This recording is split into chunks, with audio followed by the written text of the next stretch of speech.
Well, it's another great day here in the city of Richmond. As you may know, the administration is required to submit a biennial report on the city's real estate holdings and potential uses for those city-owned properties. This plan will be made available to Richmond City Council by October 1st. And I'm happy to say that while the issuance of this plan is standard, this year it has been intentionally designed to increase accessibility to affordable housing and promote affordable home ownership in the city of Richmond. 66 parcels are represented on this map right here. The plan recommends three main paths for these city-owned parcels. First, some parcels will be conveyed to the Maggie Walker Community Land Trust for affordable home ownership. That would include 32 parcels. The second pathway will convey these parcels to nonprofit organizations to develop affordable multifamily rental units. That's 21 parcels. And the third path will convey parcels to developers through competitive RFPs, requests for proposals. These are high-value properties, high-value parcels, and that will include 13 parcels. We propose the majority of the parcels, that's 80%, be conveyed to the Maggie Walker Land Trust and nonprofit affordable housing developers to increase the affordable housing stock in the city of Richmond for the people who need it the most. We propose 32 parcels to go to the land trust, as I stated earlier. Let me tell you why, though. Since the year 2000, black home ownership in the city of Richmond has declined by 30%. 30%, while white home ownership has increased by 150%. So what does that mean? We all know that limiting home ownership opportunities means limiting wealth building opportunities, limiting the capacity for upward mobility and economic empowerment. With our proposed conveyance to the land trust, we plan to reverse that downward trend. We propose 21 parcels to go to our nonprofit affordable housing developers, because the simple truth is, to make housing affordable, you have to make the development of that housing affordable as well. Forcing nonprofit developers to pay market rate for good land increases costs of them and makes it much more challenging to serve lower income residents. In short, I'm proposing we use the assets of the city at its disposal, city-owned parcels of land to help offset that cost for our partners in the affordable housing arena. And for the third category, we plan on selling highly valued properties using a competitive RFP process. These sales will result in an immediate cash infusion of CIP funds. And these high-value properties are those who are centered around downtown, those in the greater Scott's Addition area, places like the Fulton Gas Works properties. These are what we consider high-value properties. However, the plan is very clear. Any large-scale mixed-use and mixed-income developments on these parcels should establish a commitment to affordable housing in their community benefits agreements. Now, this administration is dedicated to exhausting all of our resources, examples, and ideas at our disposal to meet our demand for affordable housing stock, quality, and diversity. I think the report from the partnership stated that we need to create 10,000 affordable housing units by 2030. That's exactly why I hired Sharon Ebert as a Deputy Chief Administrative Officer for Economic Development. She's a proven change agent, a change maker over here at City Hall. She's a mover and shaker, and she's leading our economic development and affordable housing teams for the past year on a mission of equity, in development and in placemaking. Thank you, Sharon. 1 year ago, the team started working on the Equitable Affordable Housing Plan you'll see presented to council this evening. And soon after, we started exploring earmarking funds for the Affordable Housing Trust Fund, an invaluable resource for which I have tripled the funding during my term. This work would not have been possible without the collaboration of many housing experts and advocates who helped inform this plan and this approach. Still, there is so much room to grow, and the team is dedicated to that equitable growth. The city has 800 parcels of land in our arsenal, and thousands of properties around the city are in blight. We should not be sitting on these properties when they could be put to better use for those who need it the most. And that is why, with the leadership of Sharon that she's provided, we are working on streamlining the process of safely and responsibly make these assets work for the residents of our great city. We intentionally designed this real estate plan to increase affordable housing development, facilitate Black and brown home ownership through the land trust, and provide a much-needed stimulus to kick in the city's CIP funds. We need an economic stimulus. We cannot expect that the federal government will continue to pour dollars through this most critical time into our coffers. And I believe the real estate that the city owns can act as that stimulus, but not for a select percentage of our population, which has been the case for some time over the course of the last 20 years as the city has grown. We need a stimulus for families who need it the most. And that's why this affordable housing plan, this equitable affordable housing plan, can be that stimulus, can be the catalyst for not only economic empowerment, but also for secure housing for the least of these in our community. This is what intentionality weaving equity into the fabric of governance looks like. Even the most standard of procedures, simply a biennial plan to the city council, can become an exercise in innovation. In the coming weeks, my administration will introduce legislation to move forward with elements of this plan. And I'm proud of the work my administration and I'm proud of the work of my administration, and I'm excited about the future that the intentional efforts like this can bring to our great city. So with that, we'll take some questions.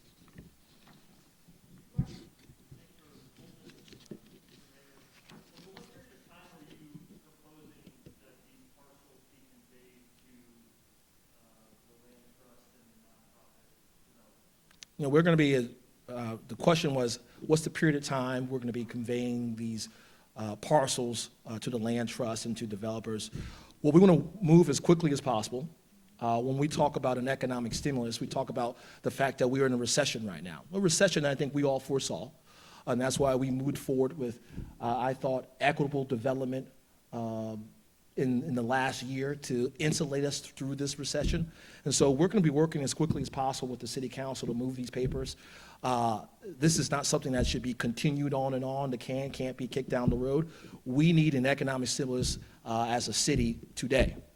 And so, Sharon, you may have a more defined timeline, but I'm saying as expeditiously as possible. You want to add anything, Sharon?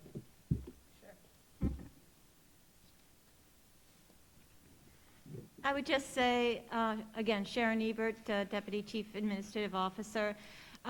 Today we're going to obviously present the plan.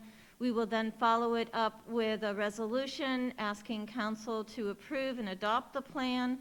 Once that happens, we can then simultaneously submit an ordinance that allows us to convey at nominal cost to the Maggie Walker Community Land Trust. So we hope that first category can happen hopefully before the end of this calendar year.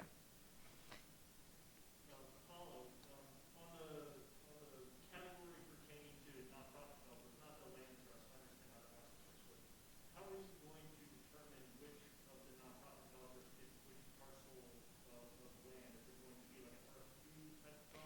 There will be an RFQ/RFP process to do that, yes, sir. Do you guys have any information on like how this stacks up to the proposals in years past? I know you mentioned this happens every single year, but as far as the amount of properties, I think you said 83 if my memory serves correctly. How does that stack up? 86, there you go, sorry. 66. 66, excuse me, okay. There was a proposal it started back in 2017. It's the way that the ordinance is written, it's every even year. So in 2018, the plan was, it's my understanding, provided, but no action was taken. And there were maybe 18 parcels at that time. Okay. For those of us who've been here for a little bit, I know this has kind of already begun happening in certain neighborhoods around the city. Can you talk about some of maybe the successes you've seen in those areas, turning it over to the nonprofits, turning it over to land trusts to make sure that these homes actually happen and are available? So the process of having the Maggie Walker Community Land Trust is currently they are getting these through tax delinquent sales, not through surplusing. So I just want to make that distinction. That's an important distinction. Thank you very much. And Mayor, do you have maybe any information on, I know the properties haven't sold yet, but is there an estimate on how much you guys are expecting to get from the specific one you're selling to the private industry? I can only tell you, and you can only look up the tax records and sale records of what property in Scott's Addition are going for. You'll see in Category 3, it's the properties along Boulevard and Hermitage. The city owns over 60 acres there. We know that's prime real estate. So we are expecting to get quite a significant response to those acreage when an RFP will be issued. That probably will not be issued until sometime early next year. But there is, again, prime real estate here in the city under Category 3. We're hoping to do quite well with that. Looking at that map, it looks like most of the city-owned land itself isn't in necessarily the highest opportunity neighborhoods. Mr. Mayor, what is your administration going to do to make sure that this affordable housing is being built in, say, like the West End, for example? Well, you know that, the question was, how do we ensure that these properties are built in other parts of the city, not just in, the East End and South Side and, formerly red line neighborhoods as well. Sharon just whispered in my ear, inclusionary zoning, which is something that we would need. That's why I chuckled. Something we would need help from the General Assembly on. I think that's a tool for the toolbox in terms of building affordable housing in all parts of our community, right? The East End and South Richmond cannot bear the brunt of just affordable housing in our city. We have to do it in North Side. We have to do it in parts of the West End. One thing that I've held, it was the most, it wasn't an enlightening moment, but it stuck with me. I was out pitching that bold budget I had about affordable housing, how much money we were going to pump into the Affordable Housing Trust Fund. And a resident stood at Mary Mumford School, elementary school, and when we were talking about, they were going through the rezoning process, right? And this resident stood up and said to me, Mr. Mayor, we force our children to do what we are unwilling to do, right? We say that we're for diversity, that we're for inclusion, we're for being more welcoming, but we make our children do the hard work, right? And we all know that our schools are better because they are diverse, when they are diverse, right? He said, however, we don't do the tough work as residents in making our communities more diverse. And so I committed to him on that day that I will continue to be a champion for more affordable housing in all parts of our city. This can't be a burden only borne by those who live in the East End and those who live in South Side. It has to be throughout our city. And so that means working on inclusionary zoning, reforming our zoning ordinance in the city as well, so we can actually see more density in all parts of our city, not just in the East End and not just in Manchester. We can see density throughout. And we know that when we densify as a city and as we grow, it creates more opportunities for affordable housing. And that has to occur everywhere, everywhere. Sure. There was unfortunately two homicides yesterday in the city's East End, same block. We've had several different homicides over the course of the past couple weeks. I just wonder your comments on that. A situation we've seen before in the city, and continue to see. Just your thoughts. Yeah, the question was about, we saw a homicide, couple homicides, two homicides on the same block in the East End within the last 24 hours, I believe. Yep. Mm-hmm.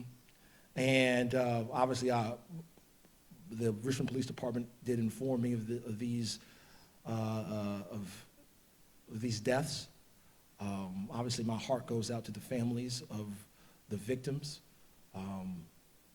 Although overall crime in the city is down, that is of no comfort to anyone who is experiencing frequent gun violence in their community. And the Richmond Police Department has begun the investigation. What we have been seeing throughout the city is just retaliation after retaliation. And that unfortunately is a result that results in death. So I'm going to let the Richmond Police Department do their job. But my request of the community, though, is that if you know something about this, if you've seen something on social media, if you saw something in person, that you come forward to the Richmond Police Department and give us as much information as possible to stop this retaliation that may have occurred.